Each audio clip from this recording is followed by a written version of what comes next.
2024 లేదా 25లో డిగ్రీ లేదా బీటెక్ చదివారా? సాఫ్ట్‌వేర్ జాబ్ కోసం ఎదురు చూస్తున్నారా? అయితే కోడ్ జ్ఞాన్ 100 డేస్ కోర్సులో చేరండి. జాబ్ సాధించండి. Welcome to Suman TV. నేను మీ సుమన్ టీవీ నాగ్. ఏ ప్రాపర్టీ అయినా సరే మీ పేరు మీద రిజిస్ట్రేషన్ అయినంత మాత్రాన దానికి మీరు హక్కుదారులా కాదా అనేటువంటి దాని మీద సుప్రీంకోర్టు ఈ మధ్య ఒక తీర్పునివ్వడం జరిగిందనమాట. కాదు, కాలేరు అనేటువంటి విషయాన్ని కొంత క్లారిటీ కూడా ఇవ్వడం జరిగిందనేది ప్రస్తుతం ఉన్నటువంటి న్యూస్. దీనికి సంబంధించి పూర్తి అప్డేట్స్ కోసం ఈరోజు మనతో పాటు హైకోర్టు అడ్వకేట్ అలఘర్ రవీంద్రనాథ్ గారు ఉన్నారు. అది వారి మాటలను తెలుసుకుందాం. Hello sir. అండి నాగరాజ్ గారు, రిజిస్ట్రేషన్ మీ పేరు మీద ఉన్నంత మాత్రాన మీరు హక్కుదారులు కాలేరు అనేటువంటి దానికి సుప్రీంకోర్టు తీర్పునిచ్చిందని తెలుస్తోంది. అవునండి. అసలు ఏంటి సార్ ఈ విషయం ఏంటి? దీనికి సంబంధించినటువంటి పూర్తి వివరాలు ఏంటి? అంటే న్యాయంగా అసలు ఏం చెప్తోంది? కరెక్టే నాగరాజ్ గారు. రిజిస్ట్రేషన్ డిపార్ట్మెంట్లో రిజిస్ట్రేషన్ చేసుకున్నంత మాత్రాన ఆ ప్రాపర్టీ మీద మీరు హక్కుదారులు కాజాలరు లేదా హక్కుదారులు కారు అన్నట్టుగా సుప్రీంకోర్టు ఒక కీలకమైనటువంటి వ్యాఖ్య చేసింది ఒక కేసుకు సంబంధించి. మీరు విన్నది కరెక్టే. జనరల్గా ఏమనుకుంటారంటే ప్రాపర్టీ రిజిస్ట్రేషన్ అయిపోయింది అంటే ఆ ప్రాపర్టీ ఇక మనదే, నేను ఇంక ఓనర్ని అయిపోయాను అనుకుంటారు. కానీ వివాదం కానీ ప్రాబ్లమ్స్ కానీ రేజ్ అయ్యేటప్పుడు ఇప్పుడు సుప్రీంకోర్టు చెప్పినటువంటి ఈ కీలకమైన వ్యాఖ్యలు ఎలా ఉన్నాయంటే, మీరు రిజిస్ట్రేషన్ చేసుకున్నంత మాత్రాన ఆ ప్రాపర్టీకి మీరు హక్కుదారులు కాదు, మీరు ఓనర్స్ అయినట్టు కాదు. బహుశా ఈ వీడియో విన్న మనటువంటి వీడియోస్ అందరూ కూడా కొంత గగురుపాటు, కొంత టెన్షన్ పడే అవకాశం ఉంటుంది. ఎగ్జాక్ట్లీ ఈ వీడియో చివరి వరకు చూడండి. సుప్రీంకోర్టు ఇచ్చిన జడ్జిమెంట్ కూడా నేను చెప్పే ప్రయత్నం చేస్తాను. చివరి వరకు చూసి వీలైనంత మందికి షేర్ చేసే ప్రయత్నం కూడా చేయండి. సో నాగరాజ్ గారు, ఈ కేసు ఏంటంటే Mehnoor Fatima Imran versus state of Telangana. ఈ కేసు 2024లో జరిగినటువంటి కేసు. ఈ కేసు యొక్క విషయాలు ఏంటంటే, రాయదుర్గ దగ్గర 53 ఎకరాల స్థలం ఉంది. ఆ స్థలం దగ్గర నుంచి ఈ ఫాతిమా ఇమ్రాన్ వాళ్ళు కొనుక్కున్నట్టుగా కొన్ని పత్రాలు చూపించారు. ఇది స్టేట్ ఆఫ్ తెలంగాణ యొక్క రెవెన్యూ డిపార్ట్మెంట్కి వీళ్ళకి మధ్యన వివాదం. 53 ఎకరాలు. మీకు రాయదుర్గం అంటే తెలుసు ఎలా ఉందో. ఈరోజు కోటి అక్కడ ఎకరమే మీకు 10 కోట్ల 15 కోట్ల పైబడి ఉన్నటువంటి ఏరియా ఈరోజు మార్కెట్ వాల్యూలో మనం కౌంట్ చేసినట్లయితే. అలాంటిది చోట 53 ఎకరాలకు మా దగ్గర పత్రాలు ఉన్నాయి, మా దగ్గర పేపర్స్ ఉన్నాయని చెప్పి వాళ్ళకి at the same time state of Telangana, మన తెలంగాణ స్టేట్కి మధ్య వివాదం వచ్చింది. ఏమిటా వివాదం అంటే, 1975లో భూ సంస్కరణ చట్టం కింద ఈ ఎంటైర్ ప్రాపర్టీని తెలంగాణ ప్రభుత్వం అప్పుడే స్వాధీనం చేసుకున్నారు. అయితే 1982లో ఏం చేస్తారంటే, ఒక హౌసింగ్ సొసైటీ ఫామ్ అయ్యి ఆ హౌసింగ్ సొసైటీ ద్వారా మేము ఈ ప్రాపర్టీని కొన్నట్టుగా ఒక అనధికారిక ఒప్పందం జరిగింది. అంటే అన్రిజిస్టర్డ్ ప్రాపర్టీ జరిగింది. అన్రిజిస్టర్డ్ ప్రాపర్టీ అయిన తర్వాత 1982 నుంచి ఇప్పటివరకు వీళ్ళ స్వాధీనం ఉన్నట్టుగా మా దగ్గర పేపర్స్ ఉన్నాయి కాబట్టి అది కూడా అన్రిజిస్టర్డ్ అని చెప్పి రీసెంట్గా మళ్ళీ 95లో ఆ రిజిస్టర్డ్ డాక్యుమెంట్స్ని బేస్ చేసుకొని, అంటే అనధికారికంగా జరిగిన రిజిస్ట్రేషన్ యొక్క డాక్యుమెంట్స్ని తీసుకొని 95లో ఈ ఇమ్రాన్ అనే పేరు మీదుగా ఈ ప్రాపర్టీ రిజిస్ట్రేషన్ కూడా జరిగింది. సో ఇప్పుడు ఏమనుకున్నారు, నా దగ్గర ప్రాపర్టీ అయిపోయింది, రిజిస్ట్రేషన్ చేసుకున్నాను కాబట్టి నేను ఈ ప్రాపర్టీకి ఓనర్ అని ఫాతిమా వర్సెస్ ఇమ్రాన్ అనుకుంటున్నారు. అయితే ఇమ్మీడియట్గా స్టేట్ ఆఫ్ తెలంగాణ ఈ ప్రాపర్టీకి మీరు హక్కుదారులు కాదని చెప్పి స్టేట్ ఆఫ్ తెలంగాణ ఏం చేస్తారంటే వాళ్ళకి నోటీసులు పంపించారు. దీన్ని వీళ్ళు ఛాలెంజ్ చేస్తూ హైకోర్టులో కేసు ఫైల్ చేశారు. ఈ ప్రాపర్టీ మాది, మేము రిజిస్ట్రేషన్ చేసుకున్నాం కాబట్టి మాది ప్రాపర్టీ అని చెప్పి. అప్పుడు దీని మీద హైకోర్టు పూర్తిగా విచారణ చేసిన తర్వాత ఈ డాక్యుమెంట్స్ ఏవైతే ఉన్నాయో ఈ డాక్యుమెంట్స్ చెల్లవు, ఈ డాక్యుమెంట్స్ అన్నీ కూడా ఇన్వాలిడ్ డాక్యుమెంట్స్ అని చెప్పి స్టేట్ ఆఫ్ తెలంగాణ హైకోర్టు మనకి ఏం చేశారంటే, రీసెంట్గా మన 2025 మే 27న ఒక జడ్జిమెంట్ ఇవ్వడం కూడా జరిగింది. ఆ జడ్జిమెంట్ ప్రకారం ఎట్టి పరిస్థితుల్లో కూడా ఒక రిజిస్ట్రేషన్ చేసుకున్నంత మాత్రాన మీరు పూర్తి హక్కుదారులు కాదు. ఎందుకంటే మీరు ఒక డాక్యుమెంట్ రిజిస్ట్రేషన్ కొన్ని ముఖ్యాంశాలు కూడా చెప్పడం జరిగింది.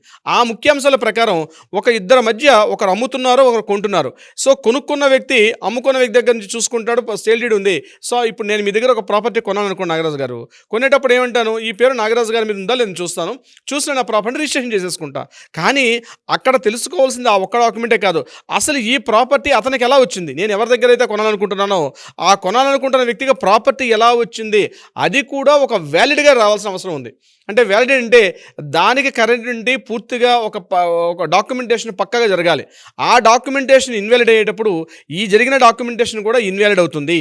ఒక డాక్యుమెంట్ లింక్ కానీ కరెక్ట్గా లింక్ లేదనుకోండి, ప్రీవియస్ లింక్స్కి వెళ్ళేసరికి ఆ లింకుల్లో ఎక్కడైనా కాస్త ఇన్వాలిడ్ డాక్యుమెంట్స్ ఉన్నట్లయితే ఆటోమేటిక్గా ఇప్పుడు కొనుక్కున్నటువంటి ఈ డాక్యుమెంట్ కూడా ఇన్వాలిడ్ అయిపోతుంది. కాబట్టి రిజిస్ట్రేషన్ డిపార్ట్మెంట్ యొక్క ప్రధాన కర్తవ్యం ఏంటి, స్టాంప్స్ అండ్ రెవెన్యూ డిపార్ట్మెంట్ యొక్క రూల్ ఏంటంటే, only for the to collect the ఇద్దరు పర్సన్స్ మధ్య ఒక ఒప్పందం జరుగుతుంది, ఒక ట్రీట్ జరుగుతుంది, ఒక డీడ్ జరిగింది కాబట్టి ఒక డీడ్, గిఫ్ట్ డీడా, సేల్ డీడా, లేకపోతే ఇతరత్ర లావాదేవీలు, అగ్రిమెంట్ ఆఫ్ సేల్ ఏ జరిగితే ఆ రెండింటికి మధ్య స్టాంప్స్ అండ్ రెవెన్యూ డిపార్ట్మెంట్ కేవలం టు కలెక్ట్ ద రెవెన్యూ, గవర్నమెంట్కి రెవెన్యూని సంపాదించి పెట్టే డిపార్ట్మెంటే తప్ప అక్కడ జరిగిన డాక్యుమెంట్ 100% ఆ స్థలం మీద మీకు పూర్తి హక్కులు ఉన్నట్లు కాదు.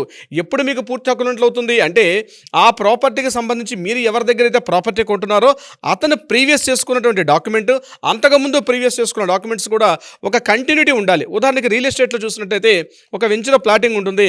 ఆ ప్లాటింగ్ ఇంతకు ముందు అది వ్యవసాయ భూమిగా ఉండేది. తర్వాత నల్ల ఫీజెస్ కట్టిన తర్వాత గవర్నమెంట్ నాన్ అగ్రికల్చర్ ల్యాండ్గా కన్వర్షన్ చేస్తారు. కన్వర్షన్ చేసిన తర్వాత ప్లాటింగ్ చేసుకుంటారు. ప్లాటింగ్లో ప్రాపర్టీ కొనుక్కుంటూ వెళ్తారు. సో ప్రాపర్టీ కొనుక్కునేటప్పుడు ఇక్కడ మనం చూడాల్సింది ఏంది, ఎవరైతే నాలా సర్టిఫికేట్ తీసుకున్నారో అంతకుముందు అగ్రికల్చర్ ల్యాండ్గా ఉన్నటువంటి డాక్యుమెంటేషన్ పక్కాగా ఉండాలి. అంతకుముందు వ్యవసాయ భూమిగా ఉండేటప్పుడు ఎవరైతే ప్రాపర్టీ కొనుక్కున్నాడో ఆ వ్యక్తి కూడా ప్రీవియస్ ఎవరైతే అక్కడ వ్యవసాయం చేసుకున్నటువంటి రైతుల దగ్గర నుంచి ఆ ప్రాపర్టీ కొంటే వాళ్ళకి కూడా మనం పహానీలో చెక్ చేసేటప్పుడు సుమారుగా ఒక 30-35 ఇయర్స్ పహానీలో కూడా వాళ్ళ పేర్లు ఉండాలి. అంటే వాళ్ళు ఎంతమంది అన్నదమ్ములు ఉన్నారో, వాళ్ళకి భాగ పంపకాలు ఎలా జరిగాయి, పార్టిషన్ డీడ్స్ ఎలా జరిగాయి, ఎవరెవరికి ఎంతెంత ల్యాండ్ వచ్చింది. కొన్ని చోట్ల పేర్లు చెక్ చేసేటప్పుడు తండ్రి పేరు యాదయ్య అని ఉంటే మనవడి పేరు కూడా యాదయ్య ఉంటుంది. అందుకే సేమ్ పేర్లు కంటిన్యూషన్ అవుతుంటుంది. తెలంగాణ ప్రాంతంలో ఎక్కువగా ఉంటుంది. ఆంధ్ర ప్రాంతంలో కూడా కొన్ని పేర్లు రిపీటెడ్గా కనిపిస్తుంటాయి. ముఖ్యంగా ఈ భీమవరం, రాజమండ్రి, అమలాపురం ఈ ప్రాంతాల్లో డాక్యుమెంట్ చెక్ చేసేటప్పటికి ప్రతి ఒక్కళ్ళ పేరు ఏదో రాజు ఉందనుకోండి, ముందు వెనకాల అదే రాజు, తాతగారి పేరు అదే ఉంటుంది, అన్నదమ్ముడి పేరు అదే ఉంటుంది, మనవడి పేరు కూడా అదే పేరు రిపీట్ అవుతుంటుంది. సో డాక్యుమెంటేషన్స్లో చెక్ చేసుకోవడం చాలా ఇంపార్టెంట్. ఆంధ్ర ప్రాంతంలో అడంగలు చెక్ చేసుకోవాలి, తెలంగాణ ప్రాంతంలో పహాని చెక్ చేసుకోవాలి. అంటే డాక్యుమెంటేషన్స్ అని అంత పర్ఫెక్ట్గా కంటిన్యూషన్ ఆ లింక్ ఉన్నప్పుడే ఆ ఒక మనిషికి ఎట్లా అయితే ఈరోజు మనం ఉన్నామంటే ఈ మనిషికి ఎట్లా అయితే వాళ్ళ నాన్నగారు ఎలా అయితే ఒక హిస్టరీ ఎలా ఉంటుందో స్థలానికి కూడా అదే విధంగా ఒక వ్యక్తికి ఒక స్థలం ఏర్పాటైంది, ఒక స్థలం కొంటున్నాడంటే అతనికి తండ్రి ఎవరు, అంటే ఆ స్థలం ఎవరి దగ్గర కొన్నారు, ఆ స్థలం అంతకుముందు ఎవరి దగ్గర కొన్నారు, ఆ స్థలం అంతకుముందు ఎవరు కొన్నారని చెప్పి ఒక హిస్టరీ ఉండాలి. ఆ హిస్టరీ ఉన్నప్పుడే ఈ ప్రాపర్టీకి లీగల్ వ్యాలిడిటీ అవుతుంది తప్ప అట్లా కాకుండా ఏదో అనధికారికంగా ప్రీవియస్ ఎక్కడో ఒక ట్రాన్సాక్షన్ జరిగిపోయి మధ్యలో ఈ ప్రాపర్టీ నేను తీసేసుకున్నాను, నేను పూర్తిగా హక్కుదారు అంటే అటువంటి డాక్యుమెంట్ అనేది చెల్లదు అని చెప్పి మనకి హైకోర్టు, ముఖ్యంగా తెలంగాణ హైకోర్టు ఈ విషయం మీద ఒక కీలకమైన తీర్పునిచ్చారు. సో రిజిస్ట్రేషన్ చేసుకోవడం వరకు అది చేయాలి, తప్పనిసరిగా డ్యూటీ. అది మనకి స్టాంప్స్ అండ్ రిజిస్ట్రేషన్ యాక్ట్ 1908 ప్రకారం మనం రిజిస్ట్రేషన్ చేసుకోవాలి. కానీ అది రియల్గా ఉన్న డాక్యుమెంటేషన్ లింక్ డాక్యుమెంట్స్ ఉన్నాయా లేదని చెక్ చేసుకోవడం కూడా ఇంపార్టెంట్. ఇక్కడే ఒక అడ్వకేట్ యొక్క రిక్వైర్మెంట్ కూడా ఉంటుంది నాగరాజ్ గారు. అలాంటి సమయంలో ఈ వీడియో చూసిన తర్వాత అయినా సరే మీలాంటి వాళ్ళని అప్రోచ్ అవ్వాలి అనుకున్నటువంటి వాళ్ళు చాలా మంది ఉన్నారు. ఎందుకంటే అవునండి, వెరీ బిగ్ ఇష్యూ.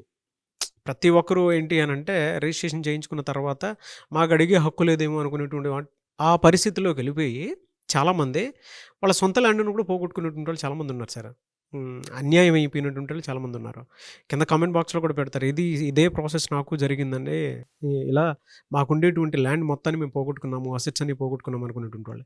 మిమ్మల్ని అప్రోచ్ అవ్వాలంటే ప్రాసెస్ ఏంటి? ముందుగా నాగరాజు గారు, డాక్యుమెంట్స్ ఎప్పుడైనా పర్చేజ్ చేసేటప్పుడు ఒక స్థలాన్ని కొనుక్కునేటప్పుడు ఎక్కువ మంది చేసే రెగ్యులర్ తప్పు ఏంటంటే రేట్స్ మాట్లాడుకుంటారు, పేమెంట్ షెడ్యూల్ మాట్లాడుకుంటారు, అన్నీ మాట్లాడుకుంటారు. బట్ వైల్ ద డాక్యుమెంటేషన్కి వచ్చేసరికి బ్లైండ్గా వెళ్ళే అవకాశాలు చాలా ఎక్కువగా ఉంటాయి, బ్లైండ్గా. అందుకే నేను ఏమంటానంటే ఎప్పుడైనా ఒక చిన్న ప్రాపర్టీ, ఒక ఫ్లాట్ కొంటున్నారా, ఒక ఫ్లాట్ కొంటున్నారా, ఒక వ్యవసాయ భూమి కొంటున్నారా, ఏదైనా ఒక ప్రాపర్టీ కొనుక్కునేటప్పుడు తప్పనిసరిగా లీగల్ వెరిఫికేషన్ చేసుకోవడం చాలా చాలా మోస్ట్ ఇంపార్టెంట్. ఒక ఆథరైజ్డ్ ఒక అడ్వకేట్ మాత్రమే దాన్ని పూర్తిగా మీకు క్లియర్గా చేయగలుగుతాడు. దీనికి సంబంధించి ఎవరైనా సలహా సంప్రదింపులు కావాలనుకున్నా లేదా ఎటువంటి సివిల్కి సంబంధించిన డాక్యుమెంట్ వెరిఫికేషన్స్ కావాలనుకుంటే కింద స్క్రోల్ అవుతున్న నెంబర్ని కాంటాక్ట్ చేయగలిగితే మన లీగల్ టీం ఎప్పుడు కూడా అందుబాటులో ఉంటారు. సరైన విధంగా సలహా సంప్రదింపులు ఇచ్చే ప్రయత్నం కూడా చేస్తారు నాగరాజ్ గారు. థ్యాంక్ యూ సో మచ్ అలాగే రవీంద్రనాథ్ గారు. Thank you so much Nagaraj గారు. సుమన్ టీవీలో మీ పర్సనల్ అండ్ బిజినెస్ ప్రమోషన్స్ కోసం కింది నెంబర్కి కాంటాక్ట్ చేయండి.